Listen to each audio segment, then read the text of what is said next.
రణం heroine Kamna Jethmalani ఏమైపోయింది? ఇప్పుడు ఎక్కడుంది?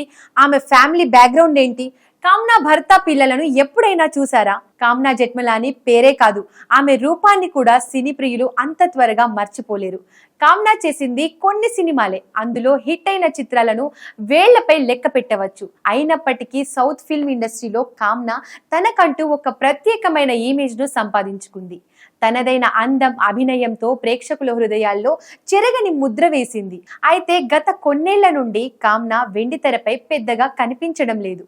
అసలు ఆమె ఏమైపోయింది? ఎక్కడ ఉంది? కామ్నా ఫ్యామిలీ బ్యాక్గ్రౌండ్ ఏంటి? ఆమె భర్త ఎవరు? పిల్లలున్నారా?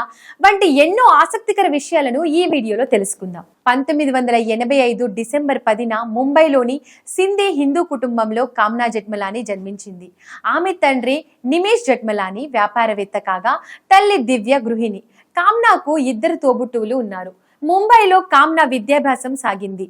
టీనేజ్ లోనే ఆమె మోడలింగ్ లోకి ప్రవేశించింది. 2004లో మిస్ ముంబై పోటీలో రన్నర్ గా నిలిచిన కామ్నా అదే ఏడాది నీరజ్ శ్రీధర్ బాంబే వైకింగ్స్ రూపొందించిన చోదుదో ఆంచల్ జమానా క్యాకా హేగా ఈ ఆల్బమ్ సాంగ్ సూపర్ హిట్ కావడంతో కామ్నా కొన్ని యాడ్స్ లో యాక్ట్ చేసింది.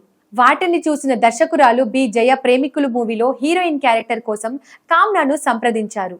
2005లో తెలుగు చిత్రం ప్రేమికులు ద్వారా కామ్నా జెట్మలాని సినీ రంగ ప్రవేశం చేసింది. ఈ సినిమా సెట్స్ మీద ఉండగానే జయ గారు నిర్మాత పోకూరి బాబురావుకు కామ్నాను పరిచయం చేయడం జరిగింది. ఆయన కామ్నాకు రణం మూవీలో గోపిచంద్ కు జోడీగా నటించే అవకాశం కల్పించారు. ప్రేమికులు చిత్రం ఫ్లాప్ అయినప్పటికీ 2006లో విడుదలైన రణం చిత్రం సూపర్ డూపర్ హిట్ గా నిలిచింది. ఆ తర్వాత తెలుగులో సైనికుడు, టాస్, అందమైన అబద్ధం, బెండు అప్పారావు, ఆర్ఎంపీ, కత్తి కాంతారావు తదితర చిత్రాల్లో కామ్నా యాక్ట్ చేసింది. మరోవైపు మలయాళ, కన్నడ, తమిళ భాషల్లోనూ సినిమాలు చేసింది. తమిళంలో జయం రవితో ఇదయ తిరుడన్ అనే సినిమా చేస్తుండగా కె బాలచందర్ గారు కామ్నాను జూనియర్ శ్రీదేవి అని అనేవారట. నా లైఫ్ లో అదొక బెస్ట్ కాంప్లిమెంట్ అని కామ్నా ఓ సందర్భంలో పేర్కొంది. కామ్నాకు most favourite director Puri Jagannadh.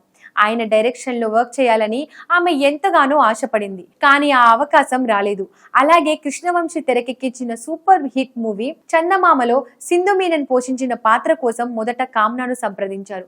అయితే ఆ సమయంలో ఇతర ప్రాజెక్టులో బిజీగా ఉండడం వల్ల చందమామను మిస్ చేసుకుంది కామ్నా జెట్మలాని. ఆ తర్వాత ఒక మంచి సినిమాను వదులుకున్నందుకు కామ్నా ఎంతగానో బాధపడిందట. ఇకపోతే కెరీర్ పీక్స్ లో ఉన్న టైంలో కామ్నా వైవాహిక జీవితంలోకి అడుగుపెట్టింది. 2014లో బెంగళూరుకు చెందిన వ్యాపారవేత్త సూరజ్ నాగ్పాల్ తో కామ్నా 7 అడుగులు వేసింది.